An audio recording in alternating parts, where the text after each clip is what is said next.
kodi jangen itten majjere mo janga hande no ani kodi jangen itten majjere mo janga hande no ani toroɗen Allah yo fewnu en e laawol ɓemɓe o nemini toroɗen Allah yo fewnu en e laawol ɓemɓe o nemini musidɓe men salmini on hande kadi fulɓe tv ɗo meɗen arani on base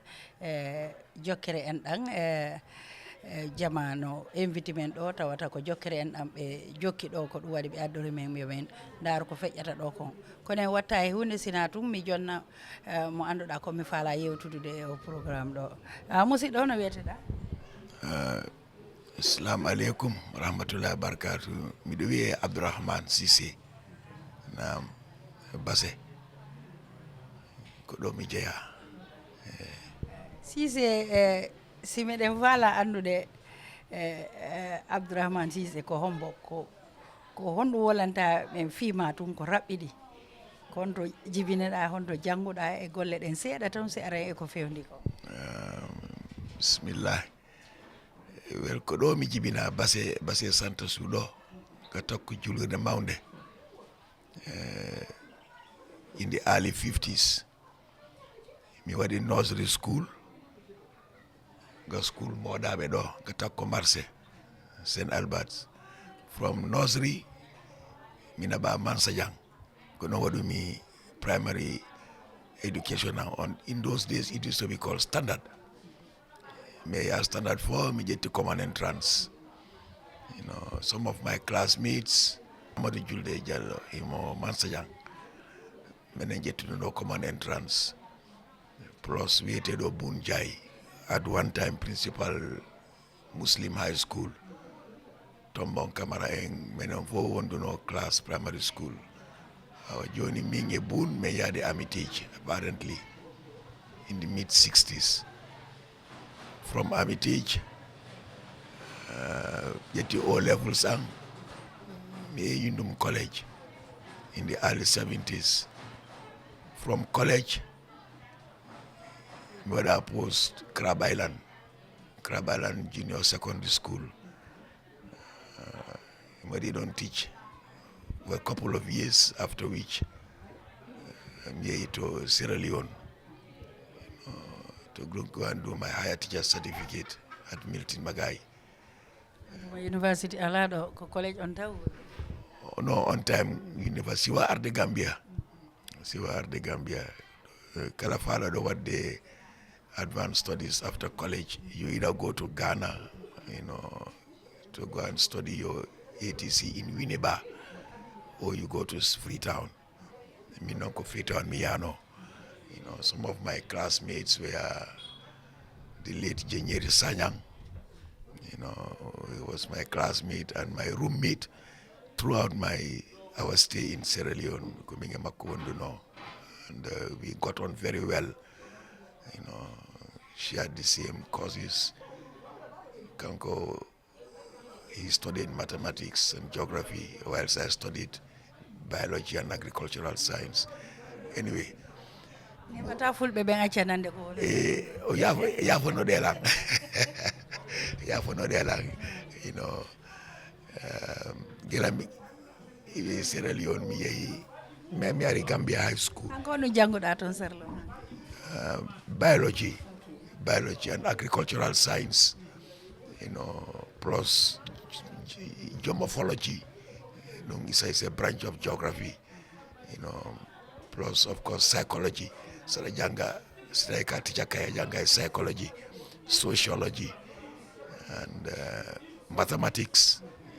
Sierra Leone ko basic maths be nirido, literature. Ko yewi dal men jangi ɗum ton, duuɓi tati, men wonno ton.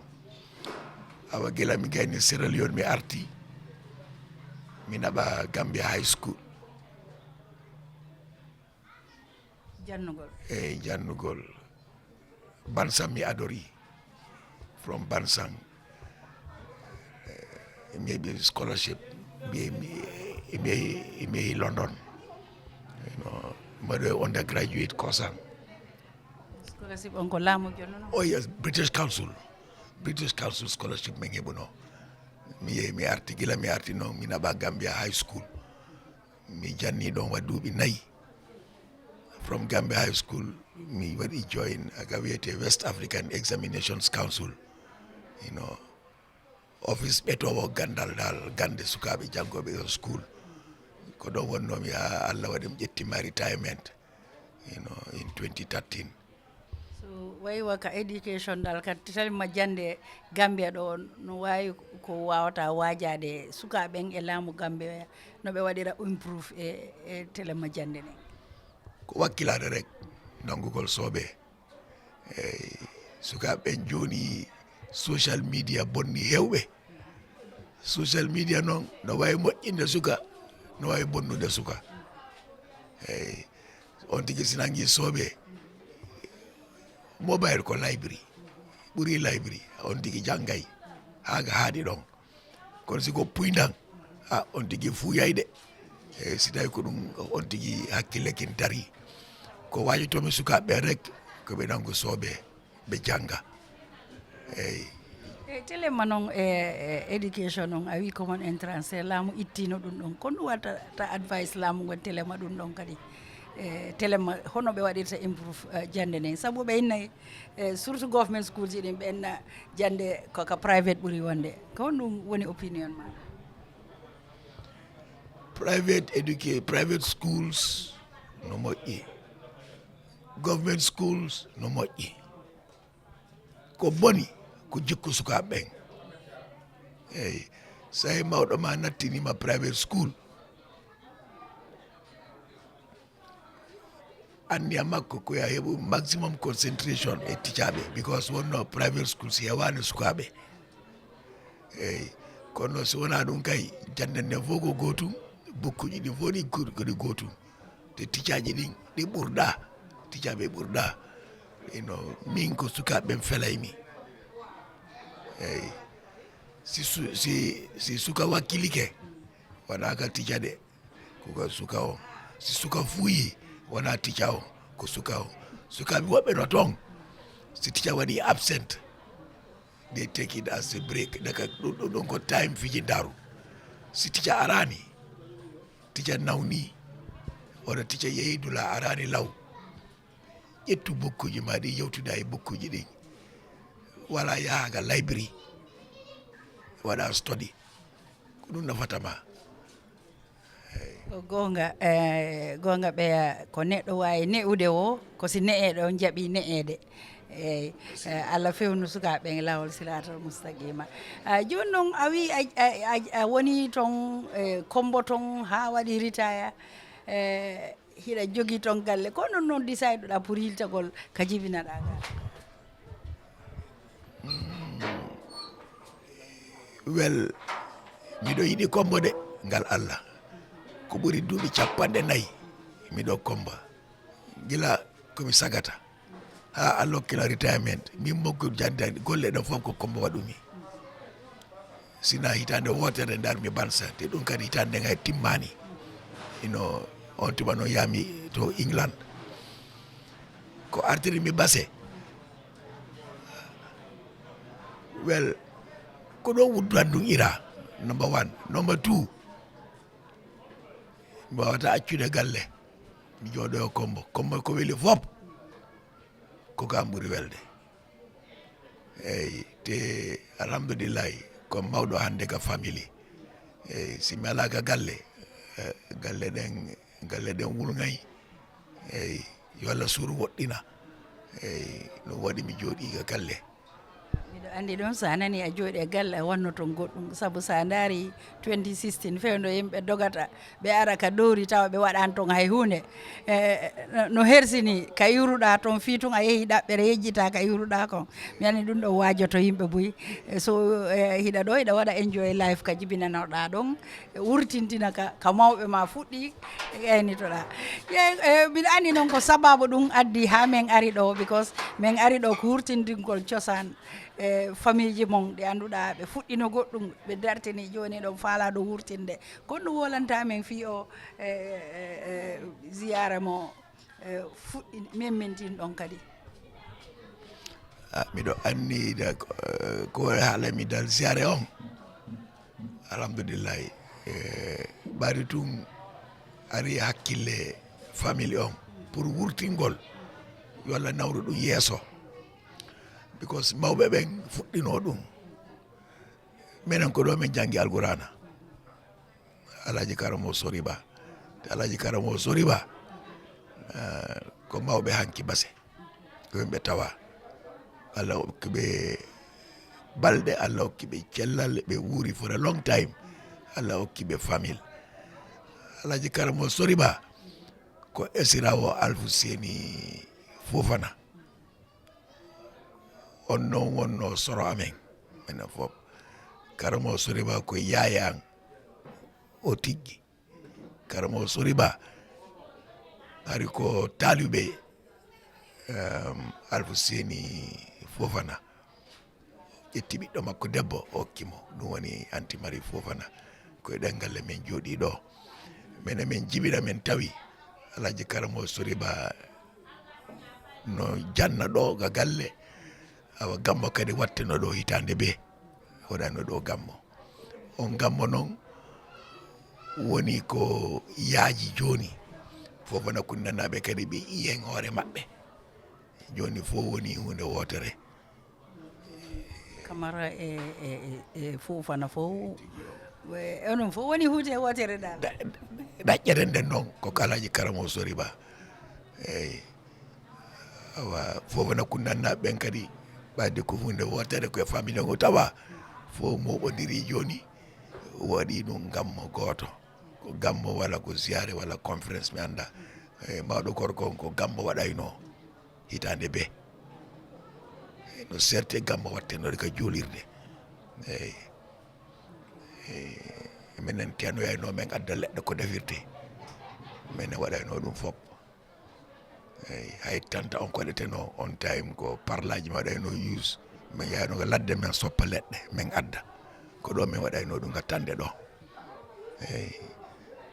on jamano galle base suudu korguet akkonta e goto goto cuuɗi huuɗo ɓurno hewude base eyyi minen fof koye ɗum min jibina ha Allah waɗi ko watta hande kon eyyi ko noon tigui ko woodi wo ko woni wo no woodi ka fuɗɗi machallah o wi on tenoyeno leɗɗe joni noon jamanu ngu fayda hay ka tene ɗuuɗa kono hay sino woodi sa wi ɓe tenugol ko probléme gonga fof waɗi hoore mum porto a iwi ka wonɗa ɗo hewtani ka yata ɗo ɗum no selli ɗon ko haqiqa ko noon anduga iwruɗade bonani eyyi anduga iwruɗa bonani mi wawata accude base sina waktu sofsoti aɗen jogaki wonki mum mayde ɗe ittatalam base eyyi yo Allah suuru woɗɗina eyyi mbiɗo yiɗi kombo noon ha maayi mbiɗo yiɗi kombo ko bancum mi ɓuuri andude hay Serekunda ko bancum mi ɓuuri andude eyyi duuɓi 40 e pawdi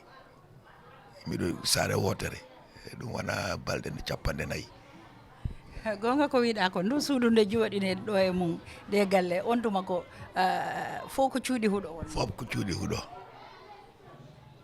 somin wawoyi ɗo foññe min addi ko ga peronji min watta foññe kon minen yaɓɓata foññe kon min una e Cissé gonga ɓe andi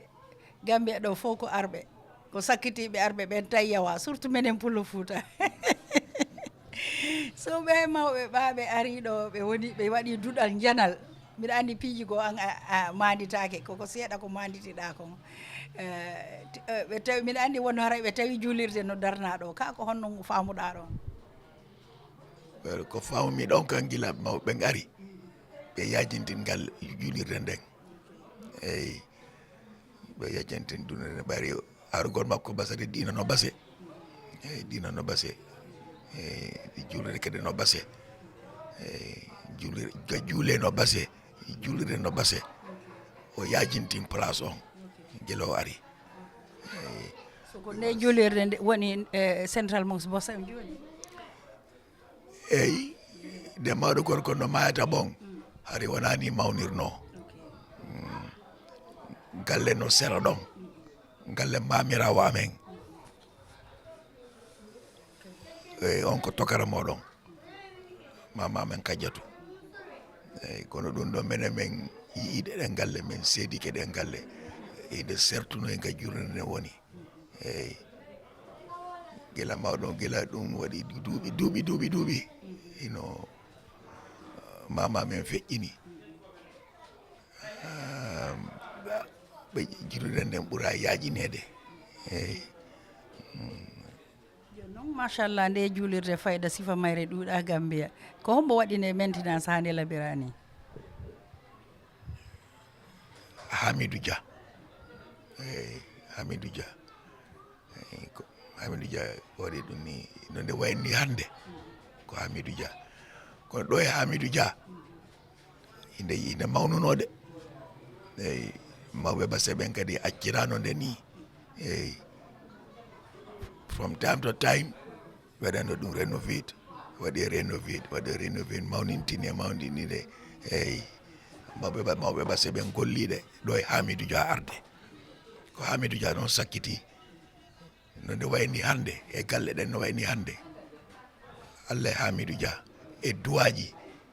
mawɓe hanki ɓen eyyi ko duwaji ɗi wona e jaabede ko ɗum jaabi harama ɓana en juutim pandi ko conférence ma gammu ara yewtereji ɗin ɗuuɗa e kono waynodirta tun e daroɓe ma ɓen surtout téléma ko RDN ɗo kon ngal mottodiral sina kay jaaruɓe kala arɗo Allah jaabina en duwaji ɗin ko duwa kon e kona e duwede kon eyyi Allah jaabina en duwaji ɗin Allah adda kawral famille on tamondira eyyi ɓen anda mawɓe no woodi ha joni no famille eyyi woodi anduɓe woodi ɓe anda eyyi because ko ɓuuri hewde ko kombo ɓe jooɗi eyyi kono famille on kay ɗum woni no yaaji kono andodira te ɗum ɗo adda e andodira te musidɗi ɗum ɗo adda e andodiral eyyi adda e kono ha joni o fofanama Camara Alfousseni ɓe fo ha joni inɗe mabɓe yejjitaka e nder diwal ngal téléma ko ɓe waɗi e dinan ko eyyi yejjitaka kono fofana ɓen ko base ɗe eyyi kono kadi alhamdoulillahi ko Camara on koko sakkitimi haalde ko rek barke Allah e Alaji Karamo Soriba ino on ɓuuri wadde ha fofana ko dannaɓe ɓen ɓuuri andutude base ɓe anduno kono hari seeɗa fayore waɗa eyyi sikki joni woɓɓe mabɓe no andutude eyyi so o ere base ɗo ko honno ko sayta hon woni Santa Sou ɗo ko base Santa Sou jarama Abdourahmane Cissé jarama Boy mi weltike ko jaɓɓuɗa yewtudeɗa men tawata yimɓe Boy janggay hen anda hen tarihaji ko feƴƴi téléma base Santa Sou ɗo ɓa onon foy ɗo mari ɗo galleji o yahani kombo yejjutuɗon ɗo jarama Boy awa jarama onon kadi Allah accude nga ɓooya wona hande ɓe andi on eyyi ko hanki yo Allah accude nga ɓooya ino Allah waɗa barke e ɓeygure nden Allah waɗa kawral nga famille eyyi famille on noon no yaaji woɓɓe no andodiri kono hewɓe andodira ko ɓuuri hewde andodiraka eyyi kono wonno sifa ngal ɗo dental adday famodirgol seeɗa jarama kodi jangen itten majjere mo janga hande no ani kodi jangen itten majjere mo janga hande no ani toroɗen Allah yo fewnu en e laawol ɓemɓe o nemini toroɗen Allah yo fewnu en e laawol ɓemɓe o nemini